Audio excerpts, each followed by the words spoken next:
Bootstrapping, prepared for and presented at the 2017 Square One Entrepreneurship Training Program. Square One is a program of the Center for Emerging Technologies. CET is an affiliate of the Cortex Innovation Community. Square One is funded in part by the Missouri Technology Corporation. So my name is Brockmeyer. I'm a serial entrepreneur as well. I started my first company at 19. I owned a respite care company for kids with special needs. I worked for SSD and saw this huge need in our community for kids with severe and self-injurious behaviors and severely aggressive towards others. Turned 24, got engaged, decided that having a pager, which there were pagers back then, attached to my soul was not the way that I wanted to spend the rest of my life. I wasn't able to go out and do the things I wanted to do at 24. So I kind of switched gears. I started a company, little photography company, grew it to 7 photographers. Really was a good business brain. If you look for me online as a photographer, I'm not that good, so don't get that excited. But it was just really about really understanding how to be in the forefront of my buyers, of general consumers, right? Which is what we're all, not all of us, but a good chunk of you are trying to get access and engage with general consumers. So I also own 2 little startups that are not startups considered to you guys, but they were to me. One company called Art and Up. We did a little bit art classes 6 months to 6 years in local businesses that shared our target market. I sold that company out, and then I started a company called Edukids. We did educational activities for kids, for moms on the go. Really fun company, but really used my educational brain side. But there wasn't really a pain point. People really weren't necessarily buying what I was selling. I was still able to sell the curriculum though, which was awesome. I transitioned in 2012 into owning a company called Business Women Connecting. We were an entrepreneurial support and opportunity creator for first generational business owners here in St. Louis. I found that the networking in St. Louis was really lacking for women. Women are mamas, we are 17 hats wearing kind of people. We got a lot going on. And so to be going out to these networking events where we weren't running with the types of people we needed to be running with was really frustrating. So I started this organization, started out as just kind of moms getting together once a month. It very quickly grew. We were in 5 cities, over 500 women, a 6-figure company within about 2.5 to 3 years. Within the last year, actually coming up like right now, I realized that what people don't need, what they really don't need, is networking. You can network all day long. There's tons of free networking, but if you don't actually have the foundational skills to sell business and to sell what it is that you're doing, and your buyers don't have a real pain point, you don't know how to identify them, and you don't know your target market, you're actually never gonna be able to do anything with any of the connections that you make, right? So in April, I have a company called Be Badass and Brilliant. We are traditionally geared towards women. However, we've been picking up a couple gentlemen recently, which has been really fun. And we're an online sales development platform where we work one-on-one, me, 17 hats all day long. I have about 75 clients in this company.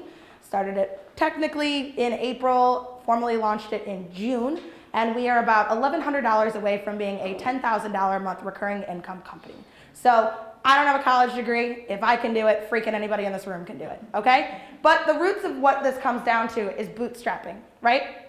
All of my companies, I started on $300, pretty much, if even that. I mean, let's be honest. This last one, I was like, I knew that my women's networking group, the writing was on the wall. Networking was going downhill. People weren't showing up. The investment wasn't there. No matter how much I tried to cultivate and create really cool opportunities, it just wasn't driving the business like I knew it was, like needed to. We had a $17,000 month in January. I was working my ass off, selling $500 memberships, working 80 hours a week, missing my kids, totally not seeing anything going on in their life. So when I made the switch into this online platform, I became really aware of my pricing. And that's something that 90% of us undercharge for what it is that we're actually doing. So majority of my clients at this point are either service-based or small batch artisans. So I work with people who paint rocks for a living and I get them wholesale accounts, right? I work with people who are seamstresses and make a product, or they are coaching people, or I've got a couple lawyers, accountants, and chiropractors, which is what I thought my target market was going to be, right? Sometimes we get into business and we think our target market is going to be that person. Damn it, I'm gonna be able to pick them out of a crowd. They have my pain point. And then you actually get into business and you realize, oh shit, those people don't have my pain point. And I don't want to work with lawyers and chiropractors every day and accountants. So now, no offense to any of those in the room, if you're here, love you, you do an amazing job. However, my brain needed something extra. I needed more of that creative pull. People who could really control what they were offering and what they were doing. So for ladies like you guys, when we're looking at creating a product and then getting it out on the market and putting it out there and getting it into people's homes, a lot of what I work with these clients to do is to figure out the pricing, the way that let me back up. I start everybody back at ground zero. We go over target market, pain points, and value proposition. Those are the first three things that I believe every single business owner should know. So if you're jotting that down right now, we'll grab a phone call. I'm happy to meet with anybody for an hour. This should not be new news to you. Right? Pain points, right, are the pain that your buyer has in order to buy. The value proposition is what you solve for them, right? And so sometimes we think we start somewhere and very quickly we end up somewhere else because our buyer wasn't there. I have two clients, Claire and Nancy, okay? This is important. I promise it all ties back around. I don't know how much time I have, so I'll keep you on. keep me, watch me, because otherwise I'll overtalk. I'm the baby of 7 kids, so I'll go a little long. And I'm super loud. So I have Claire. Claire's 32 years old. She has 2 children, 6 and under. She worked corporate. Her husband has a full-time job. They live in a suburban area. Claire became a stay-at-home mom. She was so excited after that first baby was born. She suffered with a little postpartum depression. After that baby was born, she stayed home a little bit longer. And then suddenly she got out that sewing machine that her mom passed down to her and was like, oh, I gotta do something with myself. She started making reusable snack bags. I have a client that sells $1,500 to $2,000 in reusable snack bags in 30 minutes using Facebook Live, okay? So she started doing that. We started rolling that space, right? That's Claire. Claire comes into my office. Claire needs me. Claire needs community. Claire is exhausted. Claire doesn't know how to scale. Claire is not priced appropriately. Trust me, she's selling snack bags for $6. We're now selling them for 24, right? Boom. What are we doing? How are we moving that space, right? That's Claire. Then I have Miss Nancy. Nancy's 50 plus years old. She is liberal. She's spiritual. She has 3 kids that have graduated and gone off to college. Her husband was a lawyer or a doctor. She spent the last 30 years wiping his rear end and everyone else's. And now she is 50 years old and she is ready to do something with her life. And how is she going to do it? She's going to call Kate Brockmeyer because she doesn't know what she wants to do. She doesn't know what her skills are, but she is ready to grab shit and make it happen, right? Can I cuss on this? I'm really sorry. Okay, I'm sorry. So, work in my own little cubicle in my house, and I just like rattle off things and go like that. So, the main thing of knowing that target market is that what it allows you to do is drive business into your door versus chasing it.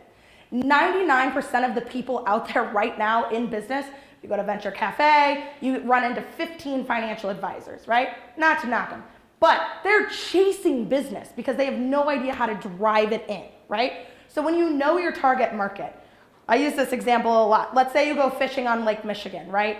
And you go out there for a vacation and you don't really know anything about fishing and you just are like, hey, I want to go fishing today because that sounds super fun. So you take a boat out, you get out in the middle of the lake, and you cast this big net, and you don't catch anything, right? Or you maybe catch some seaweed, some cans, and maybe a fish or two, right? You didn't really catch anything. But if you come back into shore, you get a guide, you get the right pole, you get the right lure, the right boots, the right boat, the right time of day, the right depth of the lake to fish. You're going to catch the right fish. You're going to catch the ideal buyer, right? And so the way that we catch that ideal buyer in bootstrapping world, on my side of the fence, is not by getting people's money, but by really understanding the pain point of our buyer and then driving in using an old school sales method called AIDA. So if you're kind of new to the sales world, not sure how you're going to sell your stuff, look into AIDA. It's been around since probably the 30s, if not sooner. It's attention, interest, desire, and action. Literally, if you Google AIDA, it will pop up. It's magical. So it's super good. It's great, right? Because people have been selling to us using AIDA forever. They identified our pain points. So attention, they got our attention. Interest, they helped either us tell them our pain points or they told you your pain point, right? Desire, they solved your pain points for you right there. And then action, they asked for the sale. Probably 9 times out of 10, they're priced appropriately for their ideal buyer's income level, which is something that people don't always think about. And so if you can price for your ideal buyer's income level, then you can take all of the products that you're going to offer and create like a wagon wheel, okay? So imagine a wagon wheel, it's got all these spokes on it. Anywhere someone drops in on the wagon wheel, we want to push them through your customer sales cycle. Does that make sense? Am I talking too fast? No, I don't know. Do you want me to draw on the whiteboard? Is that helpful, people? I don't know. You let me know. If you want me to draw on a whiteboard, I can. I'll find you a marker, that way you'll have it. All right.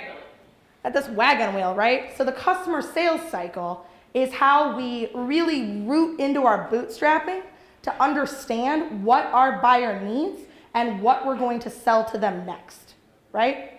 Does that make sense? Okay. Does anybody have any questions? I try not to talk too fast, but sometimes I do. So you just feel free to slow me down if you think I'm going too fast. But he's videotaping it there, so you can maybe get a replay. I think that comes around to you. So I'll give you this little example. Over the weekend, what I found in my company for Be Badass and Brilliant is that I'm almost maxed out on clients. I have about 5 hours a month at this point that I can take on new clients, which is really kind of scary because I have 2 children, so I really work from about 8 to 4. And then I use this app called Voxer. It's a walkie-talkie app where I talk with my clients in the morning and late at night, because when I become invested in a client, I'm invested. So I lean in probably more than I should. And some people in my industry think that you should have like these weird boundaries and not give people all your time. But I don't believe in that, because I want people to graduate from working with me and go out, because in my belief system, there are 3,000 people standing in line behind them that don't have these skill sets and don't know how to develop this part of their business, right? And so the foundation pieces are the most important pieces. I work with companies that are $1.4 million companies. There's a company out of Alton, Illinois. They make baby carriers, like that you wear your baby in and walk it around, right? $1.4 million company. She came into my office, we were talking. I said, who's your target market? She said, women with children. Cool. Wow, you are freaking awesome in some form or fashion that you have made it to $1.4 million in the last 8 years, and you don't know who your target market is. That is a bucket, and that makes me sad. So the main point of bootstrapping is knowing that market, identifying 21 characteristics of your ideal buyer. The characteristics that you want to know, and I'll give you guys a couple examples. I'll send the video over to you if you want to like distribute it out, because it's really powerful, are things like spiritual versus religious. In the video, I go through all why these are different and important. Liberal or Republican.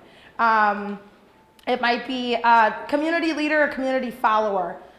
Suburban or urban, country living.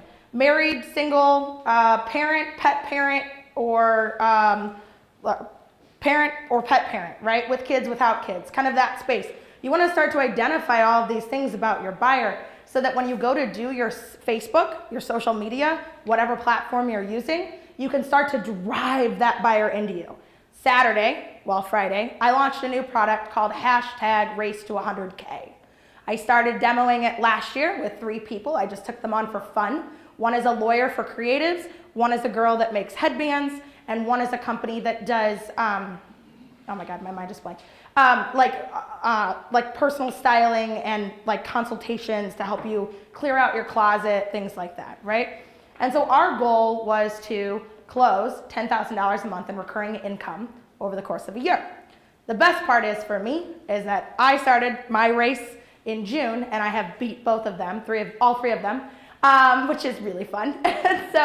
But they are all at about 7,500 to 8,000, 8,500. So there's a really good chance that by the end of December, they will all roll into January being $10,000 a month companies, right? So in my ability to try and figure out how I can diversify my time better, I started this #Race to 100K. I posted on social media. I've grown my Facebook page in the last 4 months to about 1,000 followers based on this 97-3. This is another bootstrapping moment, right? So target market, knowing your market, bootstrapper number 1. Bootstrapper number 2, pain points and value proposition. Really knowing what you're offering, what their pain points are. Bootstrap number 3 is being able to sell. Use the AIDA method, okay? Those 3. Am I doing it right? Okay. We prepped this when I walked in tonight. So I was like, tell me, am I good here? All right, let's roll this. Social media, right? Social media is one of those things that is overwhelmingly exhausting. It just is, right? And so many people, there are all these social media companies. You don't need a social media company. Sorry if someone in here is trying to own a social media company. I don't think I saw that directly, but you don't actually need someone else to man your social media. If you are running your business, you are eating, sleeping, breathing, doing it every single day. You don't need anybody else to do it. You're already doing it, right? And so we go with a 97-3 concept in regards to social media. And the way this works is that 97% of the content that you pump out to your ideal buyer is engagement content. It's things that they care about. So if your buyer is a non-drinker and they want a craft beer style without it having alcohol in it, you're gonna start to really highlight that space, right? You're gonna highlight whether they're an outdoorsy person or whether they're an indoorsy reader, coffee drinking, snuggled up on the couch kind of person. Those are two different people, right? The guy that's out riding a mountain bike every Saturday and the guy that's sitting inside of his house reading a book are different people. And so what you wanna do is you wanna start driving out content 97% of the time that hits things that your buyer cares about. There used to be a company, they might still be around, it's called FUBU, For Us, By Us, right? FUBU was not for Kirkwood white girls in 7th grade to roll around in a pair of jeans. Let's just be legit, right? FUBU was for a very particular market of people. They knew exactly who they were going after, and they did everything in their branding to cultivate a culture of people who got the FUBU brand. So that when you stumbled on their website or through their interaction, you were like, this is for me. It was not for me. And that's okay. We're not for everybody. You're for exactly who you're for that has the deepest, most painful pain point that you solve, right? You're not gonna be it for everybody. I have had people turn me down because I have the word badass in my company name. I'd never be associated with that. Well, good luck to you. Hope that works out for you. So when we talk about this social media, what we really wanna drive down into when we look at this bootstrapping is that this 97% of the content is just stuff. My husband gets really mad when I say this, so I don't know, I might want to let this out, but I call it the grooming process. And my husband gets real upset with that because he's like, that's not right. Don't call it the grooming process. But it is, right? I'm going to reach out to you. I'm going to do a Facebook Live video with some content you care about. You might like it. You might respond to it. I'm going to ask you a question. I might drop you a friend request. We're going to start a communication. I'm gonna get you to know me, like me, and trust me before I ever ask you for anything, which are the 3 foundations of sales. People have to know you, like you, and trust you before they will ever buy from you, right? Think about it. Like, you don't ever walk into a slimy-ass car salesman and be like, oh yeah, I wanna buy from the slimiest guy on the lot. No, you're looking for the guy that you can relate to, that resonates with you, that you get, right?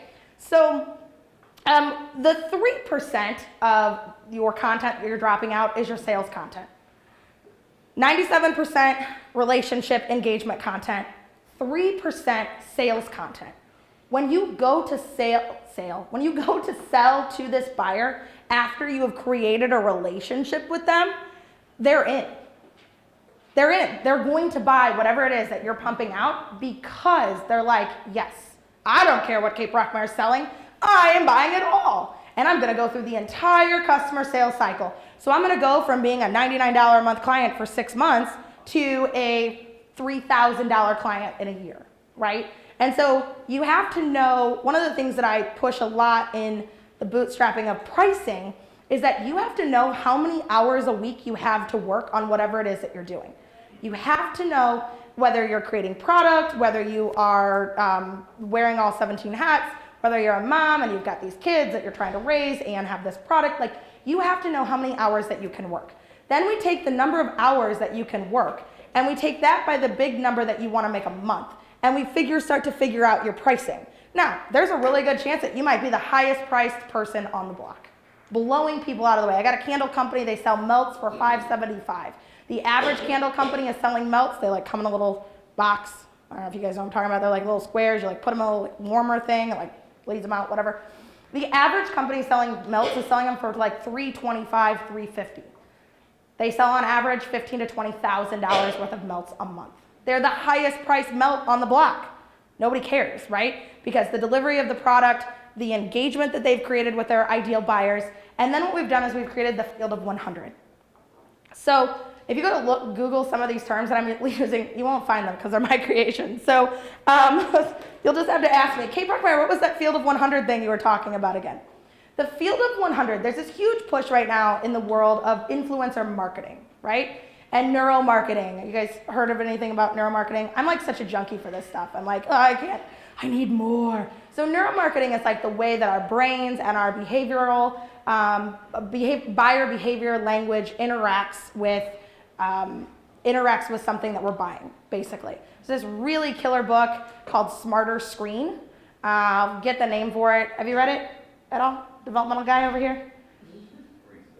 It's Smarter Screen. It's dynamite. So basically what it talks about is that the average attention span of anyone engaging with you on social media is 8 seconds. So you have 8 seconds, right? Not only do you have 8 seconds, they're like a mouth to a fire hydrant, okay? Information is flying past them. Everything, anything and everything is flying past us all the time, right? So the reason that this is so important is because you have to make sure that you are communicating what your buyer's pain points are to them and that you're solving them, right? So that when they stumble through your social media, they're like, that's for me. I don't even have to watch more than 8 seconds. I know that that person is for me. On Saturday, I dropped out a Facebook post saying that I was looking for people who felt lost, people who had bounced back and forth from career to career, people who had a big dream but had never gotten a hold of that shit and made it happen, people who maybe had a product that they've been trying to get to the forefront but had never gotten it there, right? I dropped it out in like 4 or 5 Facebook groups. I really just wanted to prove a point to my clients that if you put out exactly who you're for to social media, you will reap the benefits of it, right? So I had 2 women respond, one in California, one in upstate New York. They both closed on sales today. Got on the phone with them 27 minutes later because I've cut my sales calls down to about a half hour just to maximize my own time. They both closed. So $349 a month per client times 12 because it's a year-long commitment, or it comes out to 14 months. I don't know what that adds up to. But the point is that if you push that social media out there to create a relationship, and this lady said to me today, this woman named Carmen in California, she said, I didn't even finish reading your post. All I saw was, are you someone with a big dream that's never come to fruition? And I knew that you were for me. So I didn't have to chase that sale. I didn't have to go get it, right? I drove that sale into me, which is where when we talk about this bootstrapping and we focus in on how we're going to engage on these social media platforms. How are we going to get people to know about us, right? We know that 92% of people on Facebook don't see anything you do. So if you go to post something to social media and you're like, nobody bought. Why didn't even my friends buy? What? I don't understand. They didn't see it. They have no idea what you do. So I challenge my clients to reach out to 5 Facebook friends a day and tell them what you do because they don't have a clue. It's not their fault. It's the way that the algorithms align. Facebook also has an algorithm where, unfortunately, if your mom is liking all of your stuff, all of your business posts fall into family threads. So even if you're trying to reach your buyer with really good content and your mom is liking everything, it automatically tosses it back into a family thread. So you're like, you're like a train wheel in the mud. Like you can't get to that next space, right? And social media is changing every single day. So one of the biggest pieces right now to beating out the social media algorithms is Facebook Live, okay? Facebook Live, I understand, is terrifying for a lot of people. Here's the thing, no one's doing it. 99.9% of the people that you're running with in the business world, in the VC world, in the tech world, no one's doing Facebook Live. The minute that you start doing it, all of your buyers are on Facebook. Let's be honest. They are. My 19-year-old niece is on Facebook all the way up to my 86-year-old grandma. People are on Facebook. They might not be checking every day. They might not be super active, but Facebook Live pops up. It sends them a notification. So even if your annoying neighbor is constantly going live and you really don't want to see her kids playing in the backyard, you're still getting a notification of that. Lucky you. So what we want to do in Facebook Live is that you want to realize that it gives you this really powerful space to communicate what it is that you're doing and who you're engaging with in a way that neither your competition or anyone else around you is doing. So if you suddenly start going Facebook Live, it's going to start going viral. If you can connect with other people, like for any of you biotech folks, we know that biotech drives a big interest, right? We know that there are lots of biotech people, and we know that you guys talk in your own language. You just do. It is what it is, right? I go to VC and I talk to these guys in biotech, and I'm like, That's super cool. Yeah, I'm really sorry. I don't know what you're talking about. Like, I don't have any of that space, right? However, I started a Dear Kate and Joey show with my friend who's the lawyer for creatives and client. And we on average gain between 80 to 100 live viewers at a time. Let me tell you, it's on Wednesdays at 1 p.m. on Facebook, and basically we just bitch and rant about business. Like, we talk about trademarks and we talk about frivolous stuff that is going on in the legal world for businesses and brands and all of these things. And then we talk about all these other little spaces in regards to influencer marketing and, just like a random space. 80 to 100 live viewers every week. It's insane. So our videos will go to 5,000, 10,000 people very quickly. We have rebranded this show 4 times in 8 weeks. We have switched to 3 different Facebook pages. It started out the Badass and Indie show, then it was the Kate and Joey show, now it's Dear Kate and Joey. It just keeps morphing. And the cool thing about that part of it is that a lot of times when you go to start a business, the very first few things that you jump out to do are your branding, your logo, and your website, right? I'm like, oh, I gotta get a logo, it's so important. Oh, I gotta get a website, it's so important. Oh my God, I gotta get good branding. Oh, branding's so important. Here's why that stuff doesn't matter. Don't get mad at me. You have to get to a revenue space where you can actually afford his services. Because as we know, website development is becoming a high-end industry. So if you're not making on average $5,000 to $7,000 a month in your business, in my opinion, bootstrap-wise, you don't need an $8,000, $10,000, $3,000 website. You can pop your little happy buns right onto Squarespace and start yourself a little basic website. Once you figure out that your business is actually going to be revenue generating, then you can step your world up and say, okay, Mr. Rick, I know that I need a shopping cart. I know that I need a bot that's gonna follow around people if they don't buy. I know that I need a cookie that's gonna follow them to Facebook to remind them to purchase this. Now you know what your business's needs really are for your website before you've spent a lot of money, maybe wasted some time, spun your wheels, spun his wheels. He doesn't have time for that. You don't wanna have time for that, right? So if your company is not making $5,000 to $7,000 a month consistently, you can actually function off of a basic website. Now, here's the other thing. When people go to Google, they're not going to Google and clicking, here's what they're doing. They're going onto Google and they're clicking shoe store near me, right? You know what happens when you go to Google and click shoe store near me? It comes up with a little map, and it comes up with all the actual basic information that you could ever need to know. So people aren't even necessarily going to a website immediately.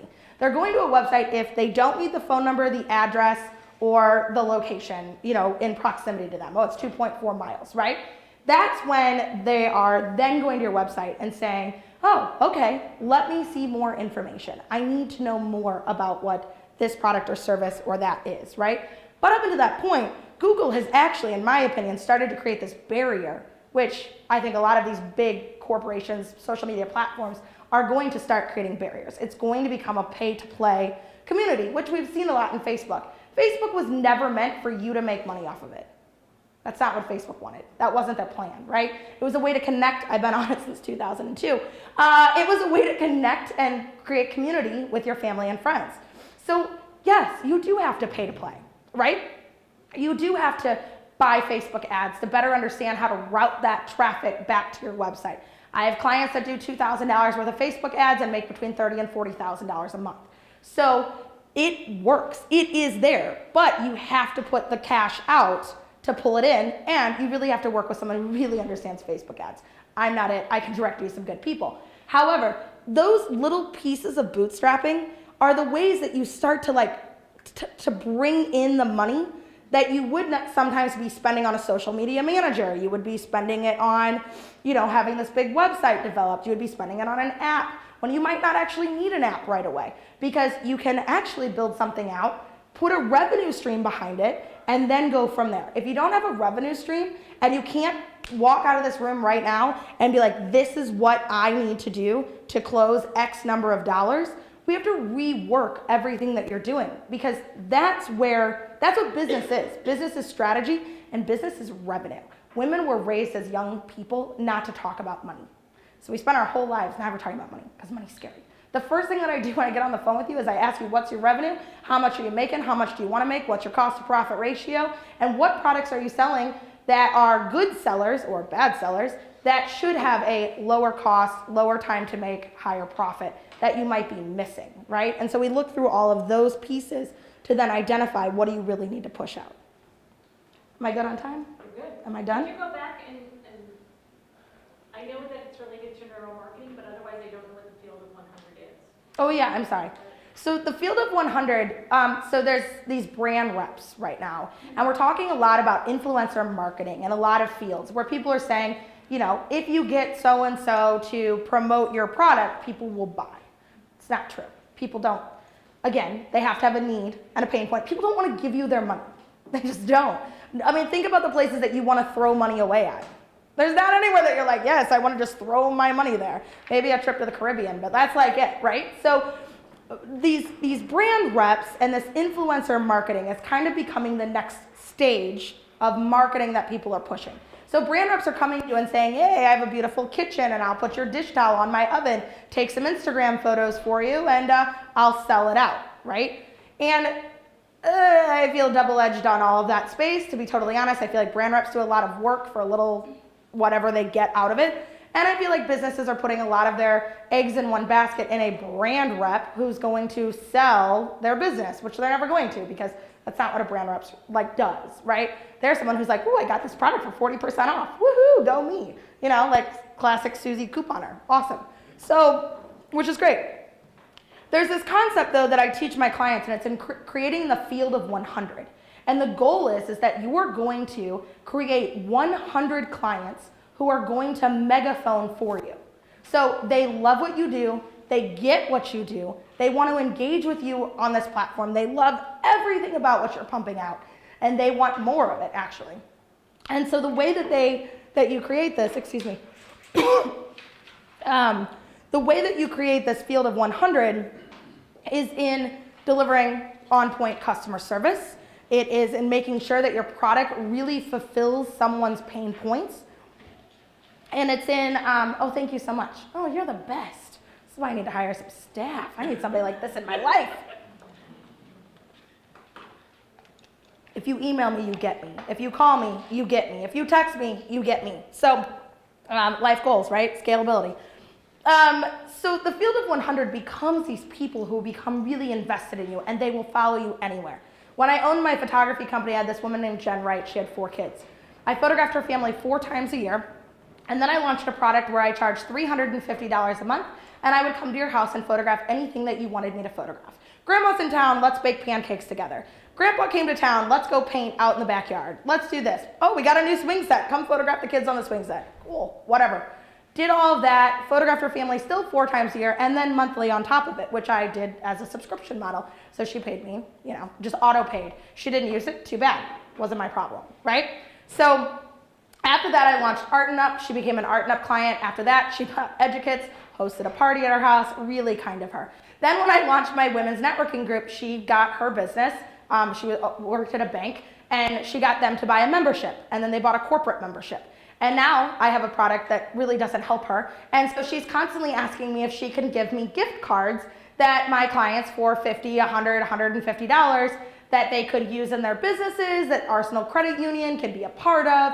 Like, she's constantly looking, she's constantly tagging people. Every time she gets a client in that needs a bank loan and maybe they can't quite figure it out, like we were talking with Mr. Maurice, you know, she comes to me and connects them to me and says, meet Kate, she will help you find the revenue stream. You may or may not need a loan after this, right? So she's one of my megaphones. She is one of my gold stars in the field of 100.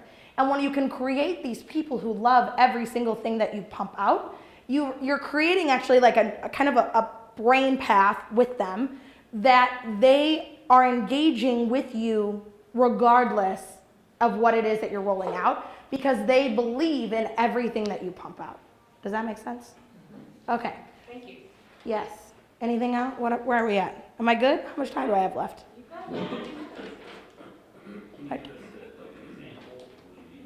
Of what?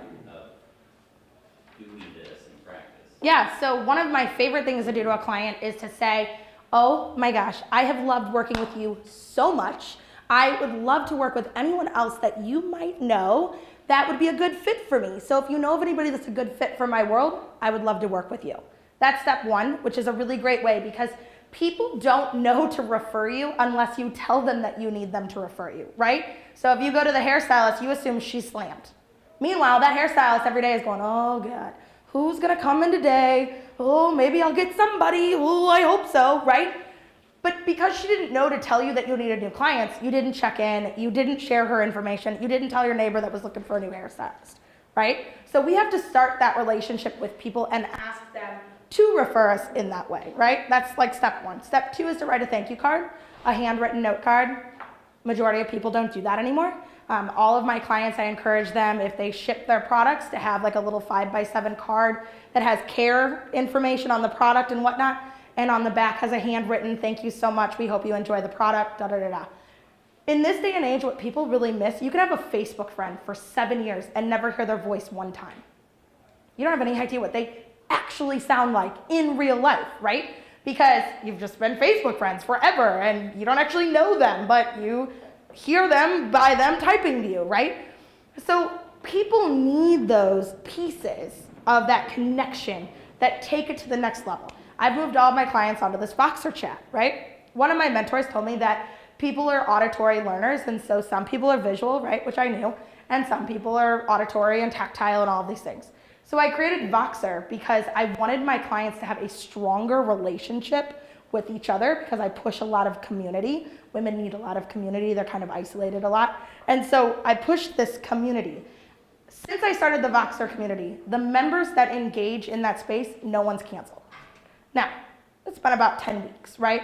So it's a little hit or miss on the data, but I'm gonna keep tracking it. I'm all about the data. I'm constantly taking data on clients and like mapping it out. But it's that piece, that extra milestone that you go. If you send someone a happy birthday card, you know, like try to get as much information because you're in a direct engagement with your buyers. Try to get as much information from them. If you just have like a doc that they like put their name, their email, their birth date, their da da da da, people fill that stuff out without even thinking about it. Like I think I read a stat on like if you stick an iPad, if you do vendor events or like big markets, if you stick an iPad at belly button level to someone, you have like a 96.4% higher chance of like closing the sale or getting their contact info because people are so used to using those tablets and iPads and things like that to buy. So I thought it was really interesting. So we're used to screens. We trust screens, right? Facebook has done a really good job of creating marketplace, which has created organic trust between us and our buyers without people even realizing. They're used to doing porch pickup and like showing up at someone's house and buying a bike and going about their business. It's so weird. To me personally, I can't imagine rolling up to a stranger, but whatever. So people are used to already sending money in that way, so it doesn't distract from that space or deter the sale. Does that make sense? Any questions? I know it's a lot. Sweating. Got anything? No? Example you were looking for? Just some general stuff. Just general stuff. Did that cover it? Like, would you use that in real life? See, What's some good tactics to zero in on your starting?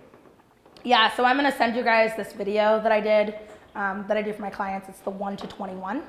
It's 21 characteristics that you wanna know about your buyer. And basically you wanna get to a point where you can walk into any room, pick your buyers out of the crowd. You know, if you're speaking, if you are, you know, like let's say that you go to a church convention, right? And there's lots of pastors there. You wanna know which pastors in that room are your ideal buyers. I can go over to Venture Cafe, I can find my 3-4 buyers, I can set up 3-4 sales meetings, and I turn around and walk out the door in 45 minutes. I'm not there for 4 hours, I don't have to be. I know exactly who in that room to go to. I look for them, I scan for them. Boom, hit it. One of the key things of networking is really understanding these 3 pieces of pitching, okay? This kind of diverts off a little bit, but it'll come back around, okay? So there's 3 types of pitches. Do I have a few more minutes or am I good to go? Okay. Are you guys bored? Are you ready for me to sit down? Like, you guys tell me, okay? Is this new information? This is, yeah. All right, cool. So there's 3 types of pitches. There's the mouthful, there's your storyline, and there's your basic, okay? Here's the deal with pitching, right? You're reading it off.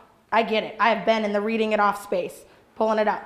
I want you to get to a point where you recite that pitch so many freaking times that it's, somebody in your household can be like, hey, Kenny, what's your pitch? And you can go blah, blah, blah, blah, blah. You don't even have to think about it, right? I'm not judging you, but just for when you go out into the real world, I want you to have that space. Here's the deal about the mouthful, okay? There's this thing when you go out to networking, right? And there's all these pods of people and they stand in their circles like this. And you're like, okay, I don't have any problem going, hey, I'm Kate Brockmeyer, what do you do? Like, I don't hesitate because I only have 45 minutes and I gotta get either to my next event or get home to take somebody, put them to bed, whatever, I don't have time, right? So I just jet right up there. I look for 4 people that look nothing alike me, okay? To be totally honest, I look for a woman of Indian descent of some sort. I look for a black guy, I look for a black girl, and I look for an Asian. That's what I look for. And I walk around that room and I look for those people. A couple of things happen in that space. One, they're normally not standing in a crowd of people with their backs turned, like you can't talk to them 9 times out of 10, right? So it gives me an opportunity to connect with someone who's probably been standing there for 15 minutes and no one's actually talked to them. I automatically level up as an authority. Automatically, right? So it works really well for me in my industry because I want them to see me as someone who's going to support, help them, and love them, right? So I look for people who don't look like me. Then I use, if I get myself into a pod of people where everyone's going, what do you do? What do you do? What do you do? What do you do, right? I use what I call the mouthful pitch, okay? We look at it like weebles wobble, but they don't fall down. This is how you want people to respond to you. You want them to say, oh, that's a mouthful, okay? So my mouthful is, I'm Kate Brockmeyer, the founder of Nexus, a women's entrepreneurial support and opportunity creator for first generational business owners. And people go, I'm sorry, you do what? It gives me a second to step up into the crowd again, right? If I'm standing in a big circle, now I get to step up into the circle and I get to drop that pitch out again with my storyline. I support women in business to help them get from where they are to where they want to be using the avenues and connections they need to get there. Boom. Now people are like, can I get your card? Can I get your card? Yeah, I certainly can. So the mouthful pitch, what you do is you take, if you're interested in writing this down, you take 7 to 10 sentences about what you do and you write them into a paragraph. So all the things about what you do, you write it all down, okay? Then you highlight a couple buzzwords, things that are like staples to what it is that you do. These like things that you're like, yes, people must know that that's what I do. And then you go to the synonyms, dictionary, word dictionary, whatever, and you find synonyms for those words. What you want to do, what people do when they network, and if you guys become mindful of this post this meeting, everyone says the same thing. They all say the same thing. Doesn't matter what they do, it's all the same thing. I look for people who want to spend money on buying a new product. Cool. I look for people with skin. Cool. Like, not the same gig, right? So what we want to do is we want to take people out of the box that they're automatically going to put you in because people are visual. And that's just what they do. So they're automatically, if I'd have said, I own a women's networking organization, people go, oh, I know about networking. Not interested. You actually don't know anything about my organization, but okay, right? So you want to take people and you want to make it like a zigzag. So they're like entrepreneurial support, opportunity creator, first generational business owners. You do what? And then you get to pull them into the storyline space. The storyline is how you paint the picture for them. So you take them from confusion, and now I'm going to tell you exactly what I do so that you can see it from A to Z. But I'm going to do it in 5 to 7 words, right? And then you have your basic. The basic is the pitch that your 5-year-old can say. Your 5-year-old nephew is like, I know what he does, boom, right? And so when you know your target market and you know who you're talking to and who's in the room, you're able to pick which pitch is the better fit. So if I go out with my husband's coworkers who don't care, from here to high heaven what I do, I'm like, yeah, I work with women business owners. I don't need to say anything else because they don't care, right? They're like, cool, next, like abort the mission. But if I'm in a room of people that I want to engage with or I want to kind of see where they're at, I'm at a networking event, I'm going to start to push those lines and throw out my mouthful if I want attention. If I don't want attention, right, because that's what networking is about, right, really getting that attention and making those connections, then I'm going to just use my storyline. And I'm going to say, I help women get from where they want to be to, from where they are to where they want to be using the avenues and connections they need to get there. Boom, right? And so when you start to identify out that target market, it's a messy Venn diagram of pain points, target market, and value proposition, okay? Where it gets dirty because you're like, well, the pain points are this, and what I'm solving is this, and yet here's this market of people I think I'm going after. And so you have to kind of mix it up and drive into it and kind of like find that space. But you're probably looking for a pastor who is technologically like advanced anyway, right? Where they have a Facebook group, where they, are using Facebook, where they're live streaming their sermons, where they're, hosting events on Facebook. Like those are probably going to be good people for you. And so then you can start to look for churches that fit those pieces and then look to see if they have your pain point. And then we cold email to set up the sales call. Does that make sense? Okay. Anybody else? For no prep, Stace, I'm doing pretty good, right? Stacy and I share an office together. Yes, ma'am. I have a question for you. So, can you talk a bit about what you do as far as your personal brand that may have helped when you, so I guess I'm curious about when you finally launched your business, like where were you as far as, did you already have a presence on social media or how much did that matter at all? I start every Facebook page from 0 likes, right? And likes don't really mean anything, really, in the big scheme of life. Let's be honest. Like, you can have a ton of likes and not have any sales. I've got a client who has 290,000 likes on Facebook and has made $4,000 in revenue in a month, right? She started out a fan page for fall, people who love fall, then decided to start a business, and now we're like trying to combat this mental space in her brain where she's like, but I have 290,000 followers. I'm like, yeah, that's super cool, but no, right? So really what I truly think that when we start from 0 to build this out, it's really knowing their pain points and talking to them and going Facebook Live and connecting with collaborative partners and, there's a difference in my book between referral partners and collaborative partners. You guys are like a crash course 101 around here in my life. Collaborative partners are people who don't do what you do, but target the same market that you do. So you can have 2 people who think they're really good good collaborative partners, like a home watch company and a home organizing company. And we're like, yeah, you guys are in the home space. You are dynamite referral partners. And then we get, 4 or 6 months down the line and nobody has referred anybody any business that's actually closed. And we realize that the buyer of the home watch company is a pessimist, loner, single, saves all of her money for big trips, doesn't trust her neighbor, whereas the home organizer client has big family, constantly people over, shops on Amazon, big spender, community leader, so they're actually 2 totally different markets, right? So in identifying that market, we're able to identify better collaborative partners. And so then when you go Facebook Live or you go to start to drive that content that's going to engage with that buyer, like I post a lot of stuff about last night I posted work-life balance is overrated. It's all about work-life integration. That went over huge. People love that kind of stuff. There's 2 types of posts on Facebook. There's ones that drive comments and there's ones that drive likes. And so you have to figure out whether your buyers are engaged with positive advertising or negative advertising, right? So if I post a bunch of people having a good old great time drinking some wine and saying, come join us at Ignite Your Inner Badass in April, great conference, you should join, I get nothing. If I post a stressed out, sprawled out, bag on the ground girl, it goes people are sharing it, it's going around, I'm like, oh my God, there it goes, 32 shares, 216 likes, yes. And then you go through every like and you invite them all to like your page, and then you start to level it up. The only space that I think likes really matter is if you are in a space where someone else cares what your following is, right? Your general consumer sees 200 Facebook likes, it does not make any bit of difference to them. Your suburban mom buying your dish towel or your skincare company, they're not judging you based on likes. In the business world, it does kind of leverage because people want to start to see how much engagement you're getting. And if I'm going to teach you on how to find your target market, then you want to know that I know my target market, right? And so that's kind of where that place falls into line. Did I answer your question? Thank you. Okay.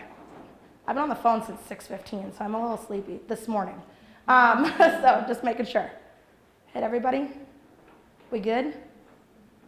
All right. If you guys want to find me on Facebook, it's Be Badass and Brilliant. I don't carry business cards. If you want to look my website up, it's b3core.com. B3core.com, stands for Be Badass and Brilliant. And if you really need to track me down and you still can't get me, I'm sure you can find me through Christy. So thank you guys so much.